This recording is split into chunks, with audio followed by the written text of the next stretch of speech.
जय हिंद फ्रेंड, हिंदी और प्राइड में आप सभी का स्वागत है। फ्रेंड्स, यूजीसी नेट हिंदी साहित्य संबंधी जो सेकंड पेपर है उसमें आपके पेपर में गद्य के जो टेक्स्ट लगे हुए हैं उनमें आज हम जो करने वाले हैं वो है मेरी तिब्बत यात्रा, राहुल सांकृत्यायन जी के द्वारा। देखिए, मेरी तिब्बत यात्रा जिसका समय है लेखन का 1937, यानी ये 1937 में ये रचना रची गई। 1937 में ये प्रकाशन में आता है। इसमें लेखक ने तिब्बत की समाज एवं संस्कृति तथा वहाँ के प्राकृतिक सौंदर्य व जलवायु की परिस्थितियों का जीवंत चित्रण किया है। साथ ही वहाँ के प्राचीन महत्वपूर्ण मंदिरों में जाकर स्वयं प्रबुद्ध वर्ग के लोगों से मिला और वहाँ मौजूद बड़ी मात्रा में सैकड़ों वर्ष पुरानी पांडुलिपियों का पता लगाया। तो इन सारे का विवरण इन्होंने राहुल सांकृत्यायन जी ने मेरी तिब्बत यात्रा के माध्यम से दिया है। स्वयं रचनाकार का समय देखें तो 1893 से 1963 इनका समय है। जन्म इनका 9 अप्रैल 1893, निधन अप्रैल 1963 ईस्वी में। देखिए, राहुल सांकृत्यायन जी के बारे में बात करें तो इनके द्वारा जो मेरी तिब्बत की यात्रा रचना रची गई है, इसमें राहुल सांकृत्यायन साधु, बौद्ध भिक्षु, यायावर, इतिहासकार, पुरातत्ववेत्ता, नाटककार और कथाकार के रूप में आते हैं। साथ ही जुझारू स्वतंत्रता सेनानी, किसान नेता, जन जन के प्रिय रूप में और उनके अनन्य मित्रों में है भदंत, आनंद, कौशल्यायन के शब्दों में उन्होंने जब भी कुछ भी सोचा, जब कुछ भी माना वही लिखा, निर्भय होकर लिखा। चिंतन के स्तर पर राहुल जी कभी ना किसी सांप्रदायिक विचार सरणी से बंधे और ना ही संगठित सरणी से। वे साधु ना चले जमात जाति के साधु पुरुष थे। राहुल जी ने धर्म, संस्कृति, दर्शन, विज्ञान, समाज, राजनीति, इतिहास, पुरातत्व, भाषा, शास्त्र और संस्कृत के ग्रंथ, टीकाएं, अनुवाद और इसके साथ साथ रचनात्मक लेखन करके हिंदी को इतना कुछ दिया कि हम सदियों तक उन पर गर्व कर सकते हैं। उन्होंने जीवनी और संस्मरणों में भी लिखे हैं अपनी आत्मकथाओं को। तो उन्होंने अनेक दुर्लभ पांडुलिपियों की खोज की और संग्रहण के लिए व्यापक भ्रमण किए और फिर हमारे समक्ष एक उत्कृष्ट रचना प्रस्तुत करते हैं, मेरी तिब्बत यात्रा। फ्रेंड्स, मेरी तिब्बत यात्रा इनकी प्रकाशन संस्था की बात करें तो ये छात्र हितकारी पुस्तक माला, दारागंज, प्रयाग, उत्तर प्रदेश। ये डायरी शैली में रचित यात्रा वृत्तांत है। पृष्ठ संख्या 167, कुल 33 खंड और 5 में ये विभाजित है। खंडवार, अगर इसके विभाजन की बात करें तो खंडवार विभाजन में लासा से उत्तर की ओर, दूसरा है चांट की ओर। तो ये बिल्कुल ध्यान रखना, यहाँ से क्वेश्चन आता है। लासा से उत्तर की ओर, चांट की ओर, साक्या की ओर, चौथा है जेनम की ओर। ये उन्होंने जब पृष्ठों में डिवाइड किया तो इस तरीके से उन्होंने लिखा है, अलग अलग खंडों में इस तरीके से बांट के उन्होंने लिखा है। नेपाल की ओर, जो प्रश्न खंड लासा से उत्तर की ओर है, तो प्रश्न खंड में लासा से उत्तर की ओर में यहाँ पे आपको कई अलग अलग नाम सुनने को तिब्बत में इस तरीके से मिलेंगे जो शायद ना समझ में आए, लेकिन आपको याद करना है एग्जाम की दृष्टि से।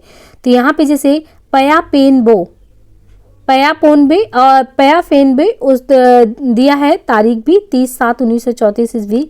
राहुल जी ने 30/7/1934 को पया फेन बो से मित्र प्रिय आनंद जी को संबोधित लिखा है। जो उनके प्रिय आनंद जी हैं उनको संबोधित किया है फयापोन बो से। लासा में राहुल जी 2 महीना 11 दिन रहे थे। तो उन्होंने ये विवरण भी कि वो लासा में कितने दिन तक रहे थे, कुल 2 माह 11 दिन वहां बिताए थे। इस यात्रा में उनके साथी 4 दोस्त भी थे। जब वो लासा से उत्तर की ओर थे तो उनके 4 साथी दोस्त भी उनके साथ थे और वहाँ पे उन लोगों ने जैसे क्या क्या किया उन सारे का विवरण आपको देखने को मिलता है। जैसे उन्होंने लासा का फोटोग्राफी श्री लक्ष्मी रतन इंची मिन करके थे इनके साथी, तो इनके साथियों का नाम ध्यान रखिए। लासा का फोटोग्राफी किया इंची मिनची थी और इनके अलावा सोनम गेल म छन पुण्यध्वज और गिन दुन छो पल धर्म संगन। तो ये कुछ नाम है, हालांकि आपको पहचानना है तो इन्हें बिल्कुल ध्यान रखिएगा। इनके अलावा पहली यात्रा में अगर आप देखें तो लक्ष्मी रतन जी को लोग नातीला के नाम से जानते थे। वहाँ पे लक्ष्मी रतन जी जो थे उनको लोग नातीला नाम से जानते थे। लासा के बाद पहला स्थान तब चीका आया था। सोनम गर्ज तब बताया कि मुहूर्त के आधार पर राहुल जी ने 30 जिले को 8:30 बजे लासा से उत्तर की ओर अपनी यात्रा का श्री गणेश किया था। इसके बाद जैसे जिक्र आता है नालंदा, तिब्बत 31/7/1934, पाया से 8:30 और 6 खच्चरों के साथ ये रवाना होते हैं। उनके स्तूपों में युक्त लड़धड़ बैलों का मैदान, लड़धड़ पा दोरजे से सिड़गो ब्रज सिंह द्वारा बिहार का निर्माण, है ना। इनके अलावा लड़धड़ पाकर विनयाधर। मेरी तिब्बत यात्रा के प्रमुख या जो पात्र हैं तो वो बताते हैं कौन कौन से पात्र हैं। उसमें लक्ष्मी रतन, लासा का फोटोग्राफर लोग इसे नातिला के नाम से जानते हैं, लक्ष्मी रतन को फोटो के काम को करते हैं। और यहाँ पे है एक इंची मिंची, इंची मिंची ये राहुल जी के साथी, इसे आत्मरक्षा के लिए साथ लिया था। ये बंदूक चलाना इंची मिंची जानता था। और जो सोनम गेल छे में छे करके थे वो पूर्ण ध्वज खच्चरों का आलिक पूर्वी तिब्बती का निवासी। और ये गेंथुन छो फेलसंग धर्मवर्धन ये चित्रकार है, इतिहास और न्यायशास्त्र के जानकार भी है। 7 गोलियों वाली पिस्तौल और कारतूस की माला धारण किए हुए थे गेंथुन छोपल। इनके अलावा साक्य श्री भद्र, साक्य श्री भद्र कश्मीर के पंडित विक्रमशिला के अंतिम नायक, ट.सी. लामा भोट के प्रधान धर्माचार्य, पंडित गयाधर वैशाली के कायस्थ पंडित हैं। सुमित प्रज्ञ, यहाँ पे सुमित प्रज्ञ जो है ये राहुल सांकृत्यायन के स्वर्गीय मित्र हैं। जोगमान पाटन का साहू जिसे राहुल जी के रहने के लिए अपनी दुकान का ऊपरी भाग कोठा दिया गया था।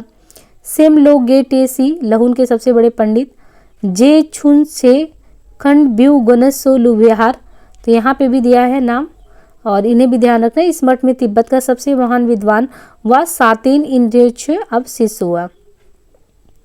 इनके अलावा ये बताया गया कौन कौन और हैं यहाँ पे, जैसे गोन करलियन क्या मठ के संस्थापक हैं ये। दलाई लामा में 1933 में फेम्बो पधारे थे। लड़धड़पा ये ब्रज सिंह लड़धड़ नाम के बिहार का निर्माता था। और यहाँ पे और लोगों के नाम दिए हैं, जैसे रोड स तोन सा के गर्लन में 6 महान दार्शनिक, छू सिन सर खच्चर का मालिक, कोन चौग मंगोल भिक्षुक था। प्रशांत चंद चौधरी ICS राहुल जी के लिए फोटोग्राफी कैमरा भेजा था। इनके अलावा टू नी छोनपो भोट भाषा के विद्वान थे। पुणे वज्र चीनी लामा थे। मेरी तिब्बत यात्रा जब इन्होंने लिखी तो उसमें जहाँ जहाँ का जिक्र किया उसमें लासा, यहाँ राहुल जी 2 माह 11 दिन लासा में रहे थे और यहीं पे रह के वो यहाँ विनय पिटक का अनुवाद राहुल जी द्वारा किया गया था। तब चीका लासा के बाद या पहला पड़ाव था तब चीका का स्थान। जोतुका गोला यहाँ की पहाड़ी पर चढ़कर पीछे मुड़कर देखने पर लासा नगरी दिखाई देती है, इसे हित का देश कहा जाता है। चूलोक खंग को बिहार, यहाँ बुद्ध की विशाल प्रतिमा थी जिसके सामने रोड सुत्तोन की प्रतिमा थी। ग्यालखंड भारतीय देवालय। रेड्डी विहार, इसे दीप शंकर के शिष्य डेओम सांतोन पो ने बनवाया था। तो थोड़ा सा हटके, लेकिन देखिए अब एग्जाम में आपके आता है तो उसको बिल्कुल ध्यान रखना है। राहुल जी घुमक्कड़ी प्रवृत्ति के थे। निम्न काव्य पंक्तियों से उन्होंने प्रेरणा ली थी। सैर कर दुनिया की गाफिल जिंदगानी, फिर कहाँ जिंदगानी कर रही तो नौजवानी फिर कहाँ। राहुल जी का ये कहना था कि उन्होंने ज्ञान को सफर में नाव की तरह लिया है, बोझ की तरह नहीं। उनकी घुमक्कड़ी प्रवृत्ति ने कहा, घुमक्कड़ों संसार तुम्हारे स्वागत के लिए बेकरार है। भाषा और साहित्य के संबंध में राहुल जी कहते हैं, भाषा और साहित्य धारा के रूप में चलता है। फर्क इतना है कि नदी को हम देश की पृष्ठभूमि में देखते हैं, जबकि भाषा देश और भूमि दोनों की पृष्ठभूमि को लेकर आगे बढ़ती है। तो इस तरीके से उन्होंने अपनी घुमक्कड़ी जो प्रकृति थी, उस घुमक्कड़ी प्रकृति के बारे में जो है सांकृत्यायन जी जो है प्रस्तुत करते हैं अपनी बात को। तो उनके द्वारा देखिए कुछ उद्धरण भी हैं जो कि बहुत ही विशेष कर देखें तो बहुत ही इम्पॉर्टेंट उद्धरण हैं और हमें उन उद्धरणों पे भी ध्यान देना चाहिए। राहुल सांकृत्यायन के अलावा हमने देखा घुमक्कड़ी प्रकृति में आते हैं कौन, अगे जी, अरे यायावर रहेगा याद, हमने देखा ही था उनके द्वारा। तो अरे यायावर रहेगा याद जहाँ उनके द्वारा हम पढ़ते हैं, तो वहीं पे हिंदी साहित्य में जो घुमक्कड़ी प्रकृति के लिए जाने जाते हैं वो हमारे बीच है राहुल सांकृत्यायन जी। तो प्राकृतन के रूप में इनके बहुत सारे इंपॉर्टेंट पॉइंट्स हैं जो हमें एग्जाम में बार बार रिपीट होते हैं, उनको ध्यान रखना है। देखिए वैसे तो आप जब ये पूरा जब पढ़ते हैं तभी अच्छे से कथन वगैरह बढ़िया से आत्मसात कर पाते हैं कि हाँ यहाँ पे होगा। तिब्बत की यात्रा काफ़ी लंबी अगर देखें तो रचना है ना, क्योंकि यहाँ पे आप देखिए तिब्बत की यात्रा में जो इम्पोर्टेंट पॉइंट है वही समझने में कितनी प्रॉब्लम आ जा रही है। लेकिन एक बार ये कि आप सुने रहेंगे तो थोड़ा बहुत आपको एग्जाम में इससे भी ज़रूर हेल्प मिलेगा। तो प्राकृतन में वो कहते हैं कि यात्रा के अंतिम 2 अध्याय सरस्वती में निकले थे। चित्र सरस्वती तथा प्रवासी बांग्ला में प्रकाशित हुए थे। प्रमुख उद्धरणों में कहते हैं कोलंबिंग से लासा तक वही पुराना रास्ता था, इसलिए उसके बारे में विशेष लिखने की जरूरत नहीं थी। लासा में 2 महीने 11 दिन रहे। इस बीच में विनय पिटक के अनुवाद तथा विज्ञप्ति के उसको संस्कृत में करने के अतिरिक्त 2 महत्वपूर्ण तालपत्र के संस्कृत ग्रंथ अभिसमयालंकार टीका, और देखिए उन्होंने क्या क्या किया ये भी बताया कि कैसे हमने अभिसमयालंकार टीका और वादन टीका की खोज पाने का हमें सौभाग्य मिला। हाँ, तो फेनबो पुराना फन यूज की यात्रा की क्यों जरूरत पड़ी। 10वीं सदी से 13वीं सदी तक कितने ही अच्छे विद्वान इसी प्रदेश में हुए थे। मेरे एक विद्वान मित्र का कहना है फेनबो हमेशा तंत्र मन से बगावत करता रहा है। रावण की लंका में विभीषण के समान दीपंकर श्री ज्ञान के प्रशिष्ट पंडित स तो मंत्र के इतने कठोर विरोधी थे कि पीछे दूसरों को हलफ लेकर गवाही देनी पड़ी कि मरने के बाद जरूर नरक में जाएंगे। कहते हैं कि रास्ता कुछ तो अच्छा जरूर है, गोला यही इस ज्योत का नाम है कि ऊपर चढ़कर पीछे की ओर मुड़कर देखने पर लासा नगरी सुदूर दिखाई पड़ेगी। दूरबीन से देखने पर वह कुछ और स्पष्ट हुई, किंतु उससे भी विचित्र। दूर क्षितिज के अंत तक सहस्त्रों पर्वत शिखर थे जो तिब्बत देश को सहर्ष शीर्षा पुरुष बना रहे थे। दूसरी ओर देखने पर नीचे की उपत्यका में अनगिनत खेत बतला रहे थे कि फन युल वस्तुतः फन युज हित का देश। लेखक कहते हैं कि मध्याह्न के भोजन के उपरांत हमारा काफिला नालंदा के लिए रवाना हुआ। भारत के नालंदा के नाम पर जहां लंका में एक नालंदा है, वहां तिब्बत भी उससे वंचित नहीं है। प्राय 2 घंटे चलने पर हम नालंदा पहुंचते हैं। यद्यपि स्थान निचले मैदान से कुछ ऊपर चढ़ के है, किंतु यहाँ भी मैदान सही है। उसके निचले भाग पर बहुत से परित्यक्त खेत हैं, कुछ खंडहर भी, कहीं कहीं खेड़े हैं। नालंदा बहुत ही सुंदर जगह है, पर और आजकल पिछले पहाड़ों के हरित वर्षण हो जाने से तो और भी अनुपम हो गया है। यह बिहार 15वीं शताब्दी के आरंभ में ही बन गया था। निर्माता रोड सा तोन सा के गलमा छन अपने समय के अच्छे दार्शनिक थे और चो खा पा के महाविद्वान शिष्य मुखस ध्रुव के प्रतिद्वंदी थे। किसी समय नालंदा तिब्बत का नालंदा था। पाषाण पर चाहे किसी का लेख हो, उसमें लिखने वालों ने बौद्ध जन को 10 अच्छी बातों का उपदेश दिया, जिनमें मुख्य बुद्ध में एकांत निष्ठा रखना, धर्म का मन में ख्याल रखना, दृष्टि को चित्त में रखना आदि है। थोड़ी देर बाद मैत्रेय देवालय का पुजारी आ गया। आज उसी के यहाँ रहने का निश्चय हुआ। भीतर 2 स्तूप और बुद्ध तथा मैत्रेय की मूर्तियां हैं, और अब फूफा नाम के किसी विद्वान का नाम बहुत सी पुस्तकों में देखा जाता है। इसे देवालय के पास पूर्व की ओर दूसरा देवालय है, उसमें भी स्तूपों और मूर्तियों के अतिरिक्त वैसी ही पुस्तकों की झल्लियां दीवार के सहारे जोड़ी हुई। कुछ पुस्तकों के पन्ने तो कीड़े भी खा रहे हैं। इनके अलावा कहते हैं कि मालूम होता है इस तरह नहीं रखी गई कि उनमें से कोई पुस्तक निकाली जा सके। मैं सोच रहा था कि भोट देश के पुराने मठों में कैद इन पुस्तकों का कभी उद्धार होगा। हाँ, ये मालूम होना चाहिए कि छू सूर से 1.5 मील चलकर हम दूसरे रास्ते जा रहे थे। पहले हमारा जाना खोम वाला जो से हुआ था। बरसात में छूओरी के दास का छकसम घाट बंद हो जाता, क्योंकि नदी की धार का वेग और विस्तार बढ़ जाता और उसमें काट का चौकोर डोंगा नहीं चलाया जा सकता। छूओरी को उस पार देखा, यह खास भारत से आया पहाड़ है, ऐसा कर सभी भोटवासियों का विश्वास है, और हम भारतीयों को भी देशभक्ति के नाते उसे स्वीकार ही करना चाहिए। इस पर्वत की उसी तरह परिक्रमा की जाती है जैसे चित्रकूट की। इसके चारों ओर 108 विहार, 108 चैत्य और 108 चश्मे बतलाए जाते हैं। अपने ही उन्होंने घोड़े को खड़ा कर दिया और कहाँ से आते, किस काम से गए थे, पूछा।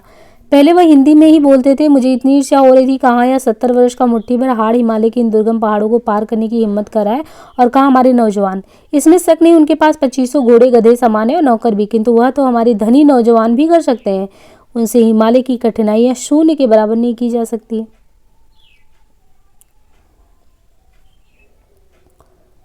बेल साहेब को तिब्बत वाले बेल लूल छेन कहते हैं। लून छेन भोट शासक दलाई लामा के बाद दूसरा पद होता है।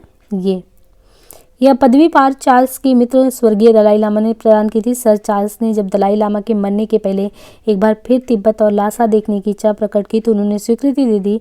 सर चार्ल्स अपने पुराने मित्र को न देख सके, इसका अफसोस उन्हें जरूर होगा। दक्षिण ओर के मंदिर में दीवारों पर तरह तरह के मंडल चित्र हैं। मूर्तियों में बुद्ध और मैत्रेय की खड़ी पीतल की मूर्तियां बहुत सुंदर है। बुद्ध की मूर्तियों में चीवर पहनने का वही ढंग है जो वर्मा के भिक्षु में आज भी पाया जाता है। पहले हमने पूर्व वाली किताबों की अलमारी पर ही नजर दौड़ाई, देखा तिब्बती और भारतीय पुस्तकें मिला जुला कर रखी हैं। तिब्बती पुस्तकें भी हस्तलिखित और पुरानी है, कोई कोई तो बिल्कुल तालपत्र की सी मालूम होती है। अंत में पुस्तकों को निकालना शुरू किया। 1 2 3 381 चित्त खुशी के मारे नाचने लगा। रक्षकों ने कहा पुस्तकें इसी लावर्स से बाहर नहीं जा सकती। हमने कहा यही सही है। छेंजो के मकान में पुस्तकों का देखना ठीक हुआ। उस दिन और 4 तारीख के सारे दिन पुस्तक देखते रहे। छोटी सी सूची भी बनाई। यह उसी दिन मालूम हो गया कि इन पुस्तकों में धर्मकीर्त के बाद न्याय भी है, जिसकी टीका लासा में मिली थी। विशेष महत्व की पुस्तकें यह थी: वाद न्याय, वादारस, अभिधर्मकोश, शमूल, सुभाषित, रत्नकोश, अमरकोश, कामधेनु टीका, न्याय बिंदु, अनुटीका, हेतुबिंद, हनुटीका, प्रतिमोक्ष सूत्र, मध्यांत, विभंग, भाष्य। अंत में प्रसाद के महाकाल को देखकर हमें दर्शन समाप्त करना पड़ा। महाकाल के पास कपड़ों से ढका तांबे का एक कटाह। इसके पानी के बारे में कहा जाता है कि वह कभी नहीं सूखता। लोग चिराग के धुंधले प्रकाश में भी उस पानी में तरह तरह की चीजें देखते हैं। मुझे भी देखने को कहा गया। मैंने कहा इतने बड़े कड़ाह की क्या जरूरत है? अंगुली के नख पर तो मैं तुम्हें 3 लोग दिखला सकता हूँ, बशर्ते कि प्रज्ञासूल उत्कट भक्ति तुम में हो। एक साथी ने मेरी बिजली का टार्च इस्तेमाल करना शुरू किया। मैंने कहा क्या कर रहे हो? इन अमंगल चीजों की सहायता से देवताओं का प्रताप नहीं देखा जा सकता। तिब्बत में सभी भाइयों की एक पत्नी होने से घर और संपत्ति का बंटवारा नहीं होता। कभी कभी इस नियम का अपवाद भी देखा जाता है। सा क्या के एक महंत राज दग छिन बड़ दुस दिन निडपो के 2 पुत्र थे। पद डुस डल उड़ छुग और दुग छन कुछ, ये कुछ करके 2 अलग अलग शादियां की। निर्दिष्ट स्थान को खुदवाना शुरू किया। 2-3 घंटे के भीतर ही मटके के चूर में पुस्तक दिखाई पड़ी। पहले ऊपर के लकड़ी के फटे दृष्टिगोचर हुए। कांपते हुए हाथ से उन्हें उठाया। फट्टों के भीतर हाथ डालने पर कीचड़ निकल आई। मेरे मन की अवस्था का क्या पूछ रहे हो? दिल महसूस कर रह गया। लोगों को 2-4 भली बुरी कही। देखा तो उनकी बड़ी 150 के करीब थी, अर्थात वहां जरूर 70 के करीब ताल पोथियां रखी होंगी। नेपाल के सभी बिहारों में ऐसे पंचायती मंदिर और भंसार न जाने कितनों के साथ ऐसे ही गुजरी होगी। नेपाल में अब की बार मैंने प्राचीन हिंदी ग्रंथ की तलाश की। राजगुरु के पास अपना भी प्राचीन ग्रंथों का एक अच्छा संग्रह है। उसमें 10वीं शताब्दी के सिद्ध तिल्लोपा का एक दोहा कोश ग्रंथ भी मिला। सरकारी पुस्तकालय में भी दोहा कोश सरपा का है। यद्यपि वह बांग्ला अक्षरों में छप चुका है तो भी हिंदी संस्करण के लिए हमें फिर आवश्यकता होगी, इसलिए उसका भी फोटो ले लिया। इसके लिए शिक्षा विभाग के director general Mrigen Shamsher MA ने बड़ी प्रसन्नता पूर्वक अनुज्ञा दी। आप राणा घराने के सर्वप्रथम एमए हैं। एक कपाट पर कृष्ण की मूर्ति उत्कीर्ण है और दूसरे पर बुद्ध की। कहने लगे मैं तो दोनों में एक समान भक्ति रखता हूँ। मैंने कहा दोनों ही हिंदू महापुरुष हैं। हमारे यहाँ बहुत लोग भी हिंदू और बौद्ध दोनों हैं भाई, कहने की गलती क्या है? नचर डे बहुत ठंडी जगह है। वहाँ पे समुद्र तल से 14-15 हजार फीट ऊंची होगी। यहाँ के लोगों की मुख्य जीविका भेड़ और चमड़ी है। थोड़ी थोड़ी खेती भी जहाँ तहाँ होती है। इतनी ऊंचाई पर यहाँ यम छोटा नामक महासरोवर है। लाखों वर्ष पूर्व यहाँ सरोवर पहाड़ों की जड़ तक फैला रहा था, किंतु अब बहुत स्थानों पर यह सूख गया है, जिसमें हरी हरी छोटी छोटी घासें उगाई हैं। इस सरोवर बीच में कई ऊंची पर्वत श्रृंखलाएं हैं। सरोवर का घेरा 100 मील से अधिक है। रास्ता सरोवर के किनारे किनारे था। एक कोने में मुड़कर ऊंची दीवार वाला घर मिला। ऐसे उजाड़ पड़े हुए घर इस झील के किनारे कई जगह मिलते हैं। बस्तियां भी कितनी ही उजाड़ हैं, कितनी ही आबाद। खेत सब खाली पड़े हैं, जिनकी मेड़ अब भी दिखाई देती है। तो आज के लिए हम ये जो यहीं पे समाप्त करते हैं मेरी तिब्बत यात्रा। मिलते हैं नेक्स्ट पार्ट में और किसी रचना के साथ। धन्यवाद।